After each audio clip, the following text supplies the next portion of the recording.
The sun was a low dying coin over the Arizona desert, red as rust and cruel as truth. Heat shimmered off the stones, turning the air into glass. Nothing moved except the wind and the faint figure of a woman riding a broken mare that stumbled more than it trotted. Her name was Evelyn Hart, though she had long stopped answering to it. Once she'd been Mrs. Evelyn Parker, wife of a mining foreman with a house full of servants and silence. She'd traded silk for scars, gentility for grit, and the ring on her finger now lay buried somewhere between Tucson and the river she'd crossed 3 days ago. The desert did not care who she was, and she liked that. By noon she had no water, no shade, and no strength left to lie to herself. The world was a furnace. The mare gave a final groan and fell, the dust rising like a sigh. Evelyn fell beside it, every breath a struggle. She tried to stand, but the horizon tilted and the world slipped away in white light. When she woke, she thought she was dreaming. There was a shadow above her, not death, but a man. His skin was the color of the land itself, his eyes dark and watchful. Feathers were woven into his hair, and a scar crossed his cheek like a lightning mark. His hands were steady as he poured water from a gourd into her mouth. She coughed, gasped, and looked up at him. "Where am I?" she rasped. He said nothing, only gestured toward the cliffs rising behind him. She followed his gaze. Smoke curled upward from a small fire. The smell of roasted corn drifted in the wind. "You saved me?" she whispered. Still he said nothing, though his eyes flicked toward her bleeding hand. With care that surprised her, he began to clean the wound using a strip torn from his own garment. His touch was gentle, but there was no softness in him. He moved with the quiet precision of someone who had seen too much to waste motion or words. When she tried to ask his name, he merely said, "Tosa." The word carried the sound of the wind, short, sharp, and full of meaning she could not know. That night, she sat near his fire. The canyon walls glowed orange with its light, and shadows danced like spirits in the stone. He roasted something on a stick and handed it to her. Rabbit, maybe. She didn't ask. Hunger had stripped her of manners. They ate in silence. The only sound was the crackling of wood and the distant song of coyotes. She studied him, the way he moved, the calmness that wrapped him like armor. He spoke only once that night. "You run from something," he said. His voice deep but quiet, the English broken yet clear. She froze. "How do you know?" He didn't look at her. "All who come to the desert run from something." She turned her face from him, shame and defiance warring in her chest. "And you? What do you run from?" He didn't answer. Instead, he rose and walked to the edge of the firelight. There, against the vast dark sky, his figure seemed carved from the very bones of the earth.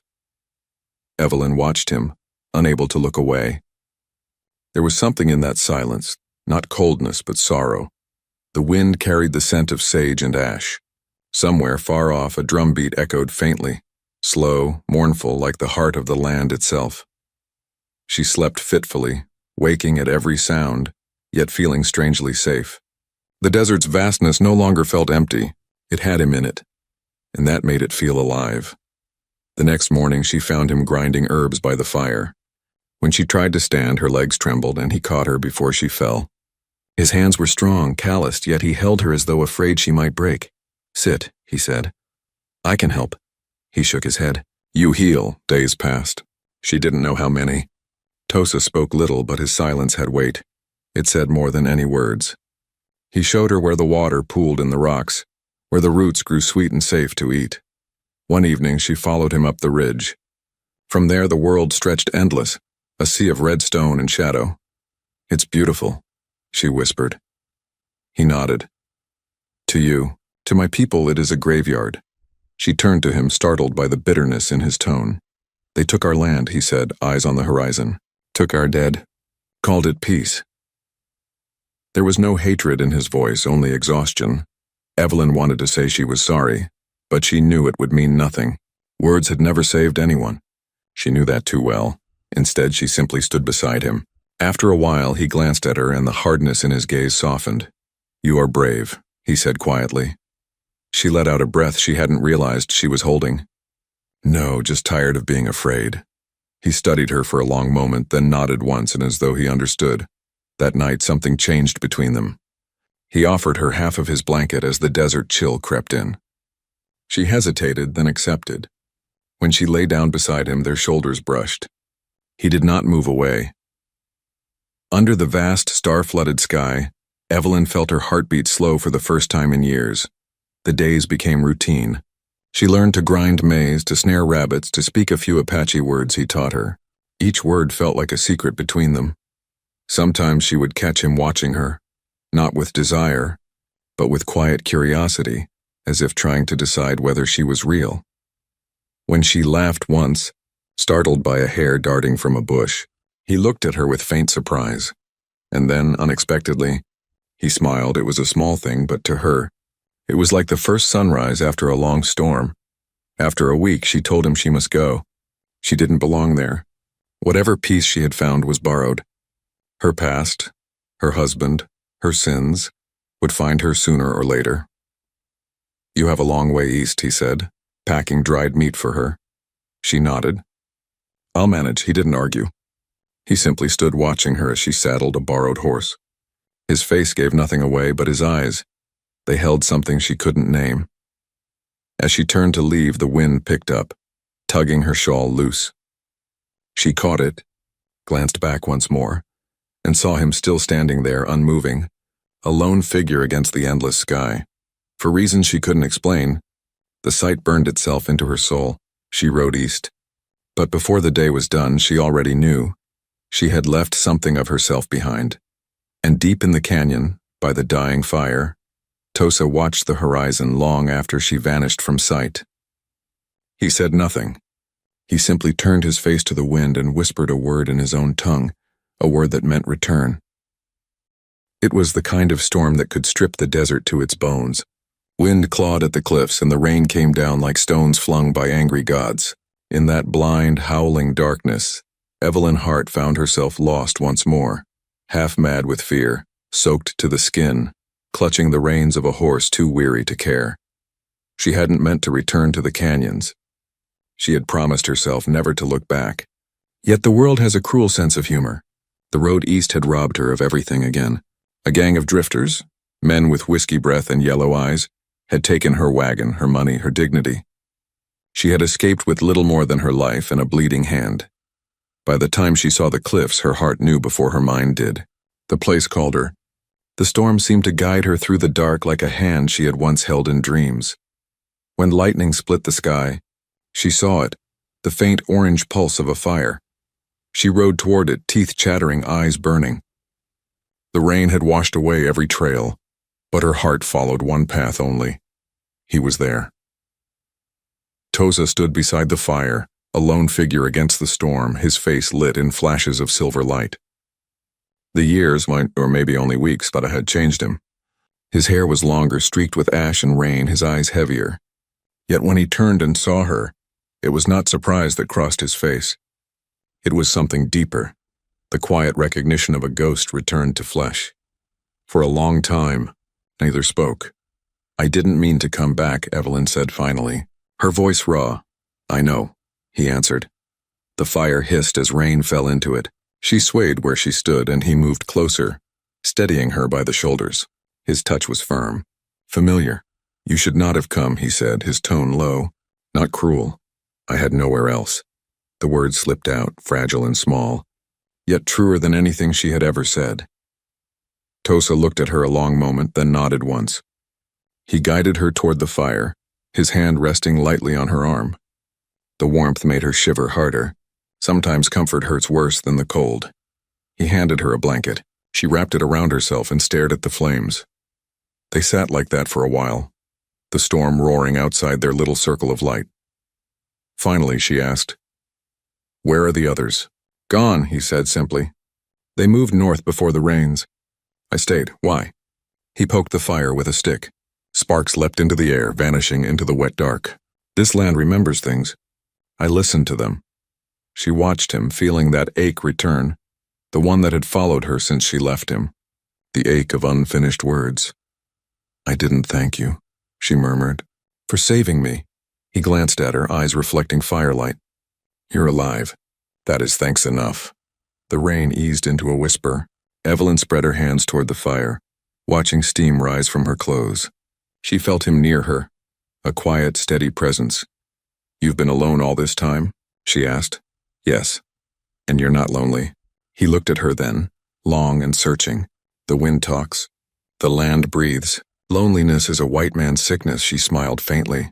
"Maybe so. But it's one I've had for years." For the first time since she'd met him, his mouth curved slightly, a smile not of amusement but understanding. That small, human moment broke something in her. She laughed softly, then covered her mouth, ashamed. "What is funny?" he asked. "I don't know," she said. "Maybe just being alive," he nodded once. "That is enough reason."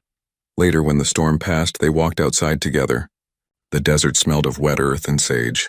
A thin silver moon cut through the clouds, and the canyon walls gleamed like polished bone. She felt lighter, maybe because she no longer had anywhere to run. They came to a shallow rise overlooking the valley. Below them, the river shimmered faintly in the moonlight, coiling like a silver snake. "This place," she whispered. "It feels holy." "It is," he said. "Blood has touched this soil, life too. The earth remembers both." She glanced at him. His face was unreadable, yet she sensed his mind was far away, among ghosts she could not see. "Tosa," she said quietly, "why did you save me that day?" He didn't answer at first.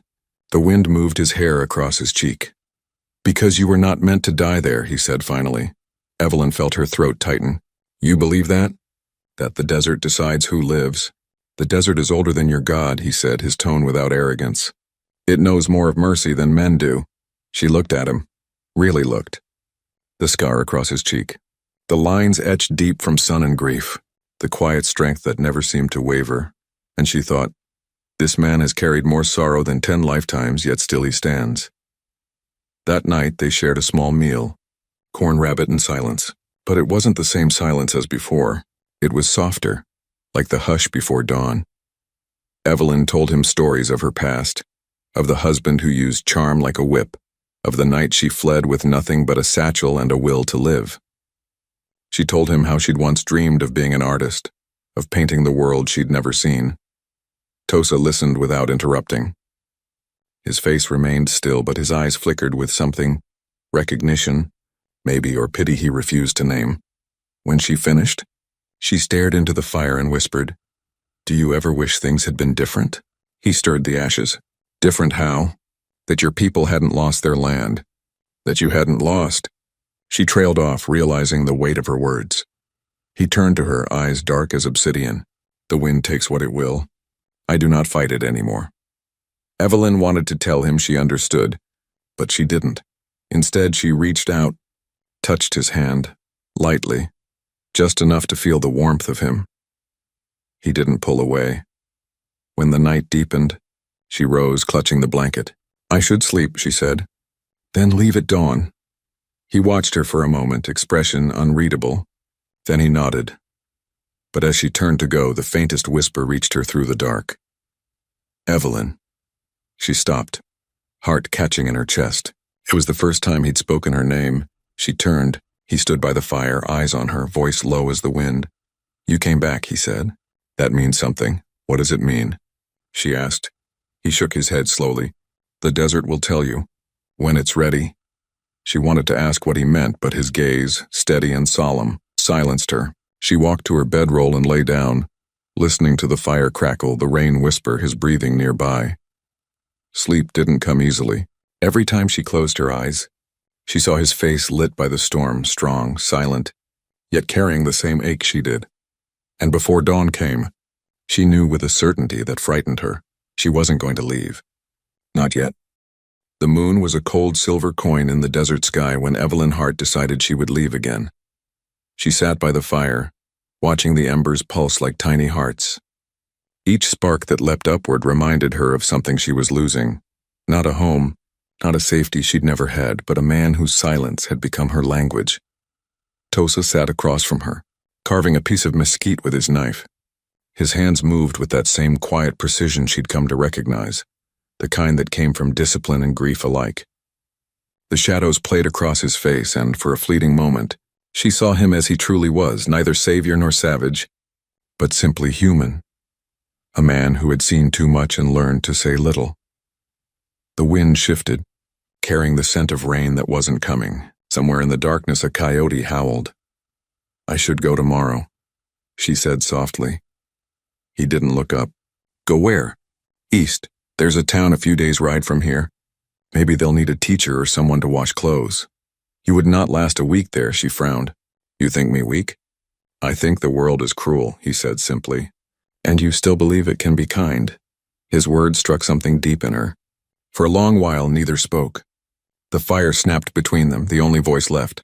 At last, she stood. "Maybe you're right. But I can't stay here forever, Tosa." He lifted his gaze then, dark eyes reflecting firelight. "Why not?" "Because this isn't my world." He studied her, the knife pausing mid-cut.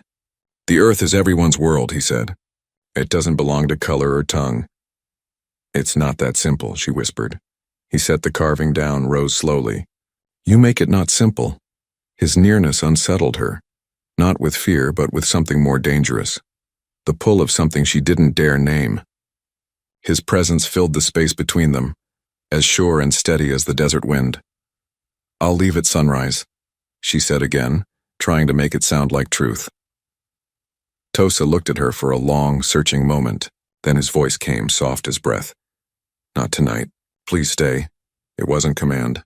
It wasn't plea. It was something in between. The human cry of one who had lost too much already, and something in her broke. She sat again, her heart thudding in her throat. The fire popped, sending sparks into the cool night air. "Why?"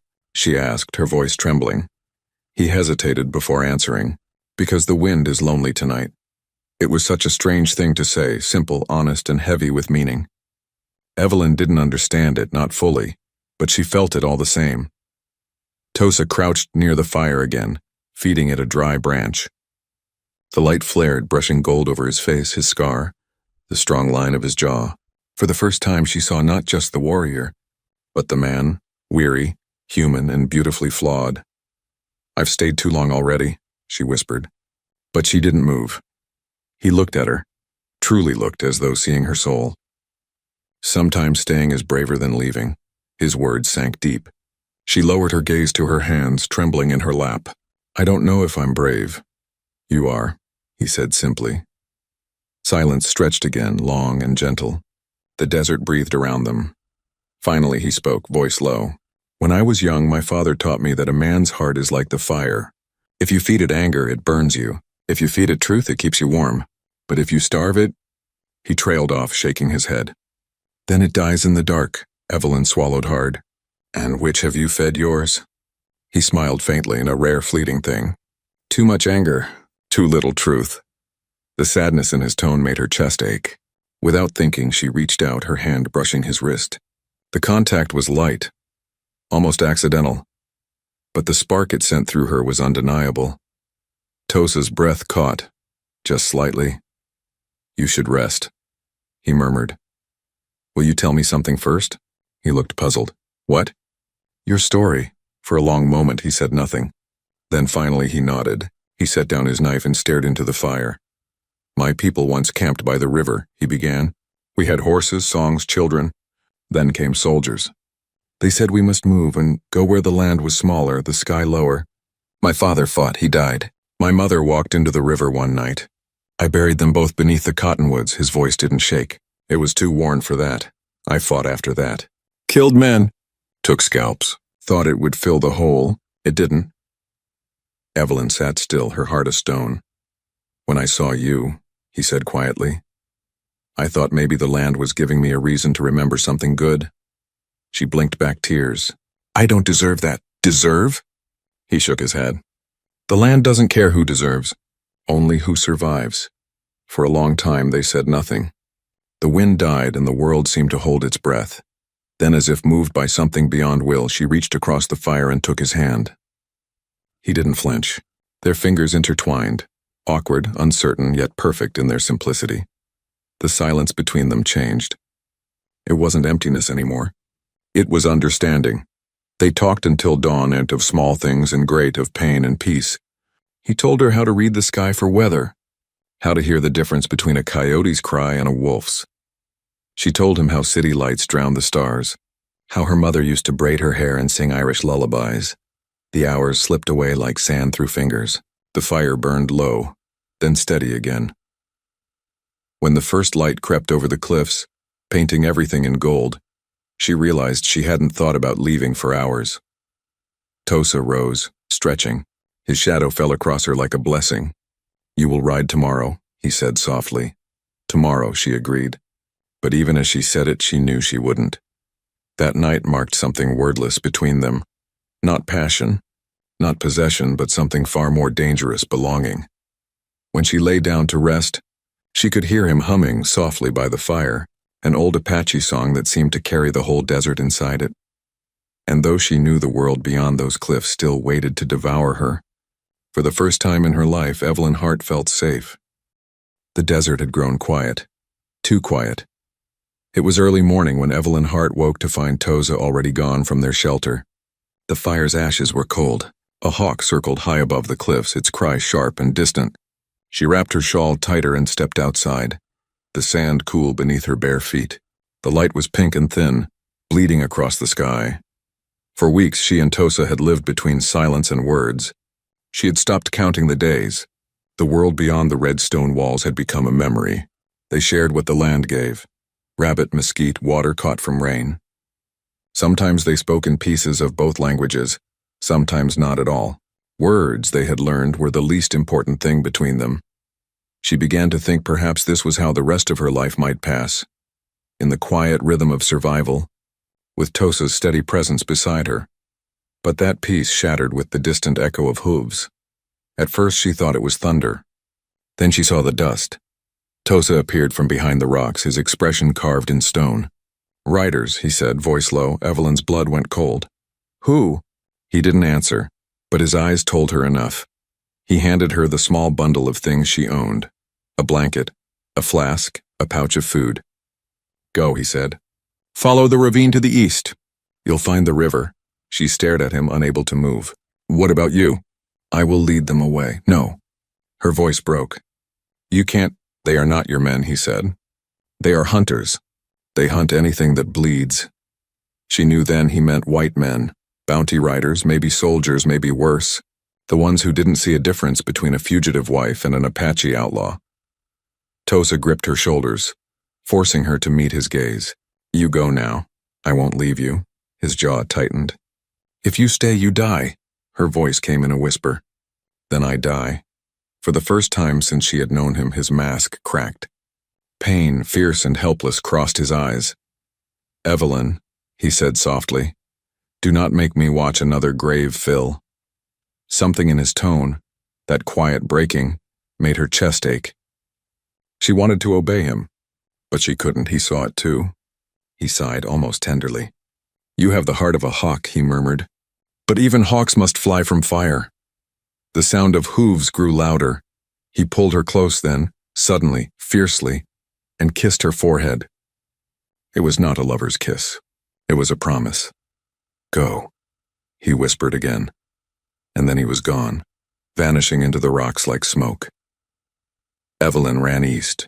The ground tore at her feet, the wind clawed her face. Behind her came the shouts of men, harsh, drunk on purpose. Gunfire cracked through the air, echoing off the cliffs. She stumbled, caught herself, kept running. By the time she reached the ridge, she turned and saw them. 4 riders, dust rising behind them. One carried a rifle slung low, and between them and her, Tosa stood. He was a dark shape against the glare, unmovable. The riders slowed, wary. They shouted something she couldn't make out. Tosa didn't answer. The rifleman lifted his gun. The sound that followed tore through the canyon, a shot, a cry, the echo of it rolling like thunder. Evelyn screamed his name, though the wind carried it away. Then came more shots. Sharp, violent, final. When the smoke cleared, she saw one of the men fall from his horse. Another turned, clutching his arm. Tosa moved like the wind, no hesitation, no fear. The fight was quick, brutal, and beautiful in its tragedy. When the last man fled, Tosa dropped to one knee. His hand went to his side.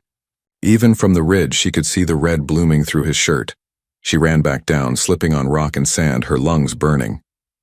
When she reached him, he was on his knees, blood dark against his skin. "No," she whispered, falling beside him. "No." He tried to smile, though his breath came shallow. "You should have gone."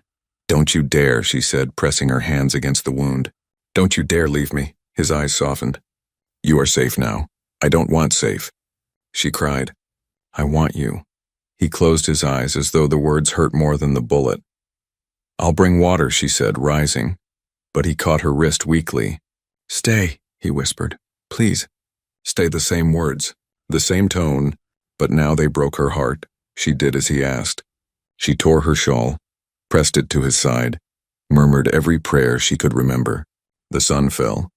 The sky turned gold, then purple, then black. He drifted in and out of sleep, feverish. She never moved. When the coyotes began to howl, she whispered his name over and over as if the sound alone could keep him tethered to the earth. Hours passed. His breathing steadied, barely. The bleeding slowed. She fetched water from a hollow in the rocks, cooled his skin, forced him to drink. By dawn, his eyes fluttered open. You still here? He murmured. I told you, she said, tears streaking her face. I'm not leaving. He looked at her a long time, then gave a weak smile. Then I live. And she wept, not for him, but for everything that had brought them there. They found an abandoned camp nearby, half hidden in the rocks. She dragged him there, cleaned the wound as best she could, fed him what little she had left. Days blurred together. Tosa fought the fever like he'd fought those men. Silent, stubborn, unyielding. She sang to him sometimes.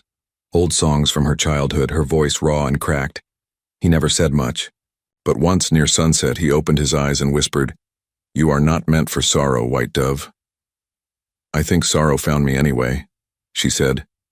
He reached for her hand. Then teach it, Mercy. She didn't understand what he meant, not then. But the way he said it made her believe there was something left in the world worth holding on to.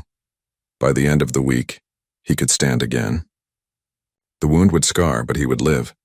Evelyn watched him walk beneath the red cliffs, tall and quiet as before, and realized she would never be the same. She had seen men kill, men beg, men lie. But she had never seen a man fight not for pride or vengeance, only for her. She thought of the life she'd fled, the fine house, the cruel husband, the mirror that had shown her only emptiness, and knew there was no going back.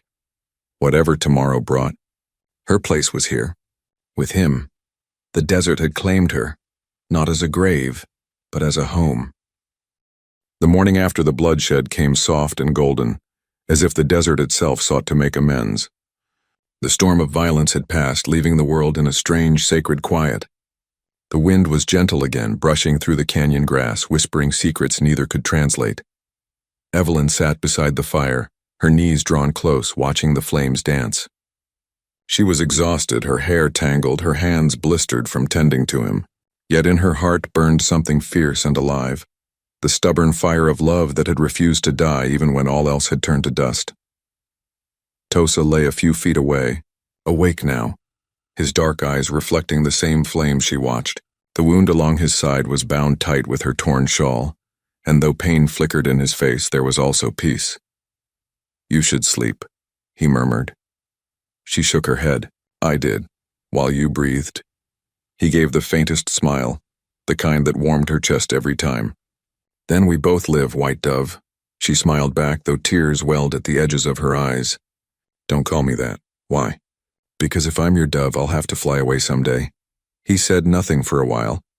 The silence between them was vast, like the desert itself, but it wasn't empty. It held meaning, memory, and all the unspoken words they had learned to understand. Finally, he said quietly, Then I will keep the sky open for you. She looked at him, startled by the poetry of it, the tenderness buried beneath his warrior's calm. He was unlike any man she had ever known. He carried scars not just on his body but in his soul, and yet he had given her safety without chains, love without demand. The days that followed became their rhythm, small moments of rebuilding, as though they were two spirits learning the shape of life anew. Evelyn learned to set traps the Apache way, to listen for water beneath rock, to read the signs of the wind. Tosa healed slowly, teaching her as he gained his strength back. Once, while they gathered wood near the ravine, she asked, Do you ever wish things had been different? He paused. Different how? That the world was kinder, that people didn't see you as a ghost or an enemy. He tilted his head, considering. A river does not ask the mountain to move. It finds its way around, she smiled faintly. And if the way is blocked? Then the river cuts through stone. That answer stayed with her. He lived by it, patient, relentless, true. And somewhere in those quiet days of firelight and canyon wind, Evelyn realized that love, too, was like that river. It did not ask for permission. It simply carved its place where it was meant to be. But peace in the west was a fragile thing. One afternoon, she saw dust rising again beyond the far hills. Her heart froze, but this time it was not soldiers or hunters, only a small group of Navajo traders passing through. Still, they brought news from the border towns. A white woman gone missing from Prescott. A bounty on the Apache believed to have taken her. Evelyn's hands trembled as she listened. Tosa's jaw hardened. "They will come again," he said. "Then we run." He looked at her long and hard. "You would leave your own world behind?" She stepped close, her voice steady. "That world left me a long time ago." He studied her, eyes softening with something between wonder and sorrow. "If you stay, you will never go back, never." She reached up, touching the scar at his jaw. "Then let it be never." He drew a breath, deep and trembling, a man used to war but undone by a woman's courage. "You should hate this land," he said, "but you love it." "I love what it gave me," she whispered. He nodded, slow, reverent. "Then you are no longer just a dove. What am I then?" His lips curved faintly. "A hawk who chose her sky."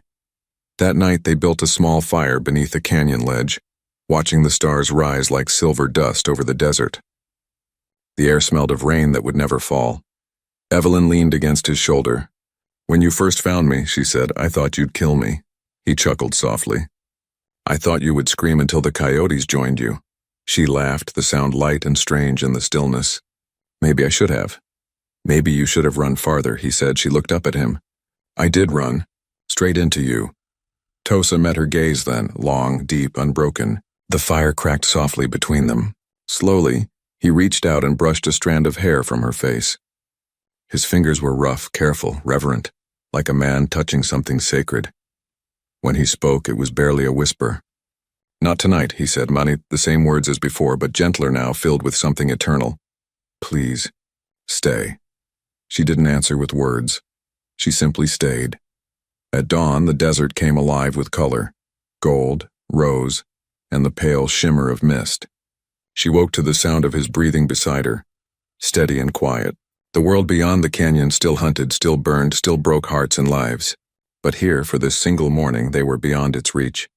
She rose and looked east, watching the sun spill over the ridges. Behind her, Tosa stirred.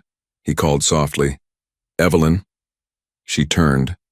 He sat up slowly, his dark hair loose, his eyes catching the light. "When I am gone," he said, "the earth will remember you." "Don't say that," she whispered.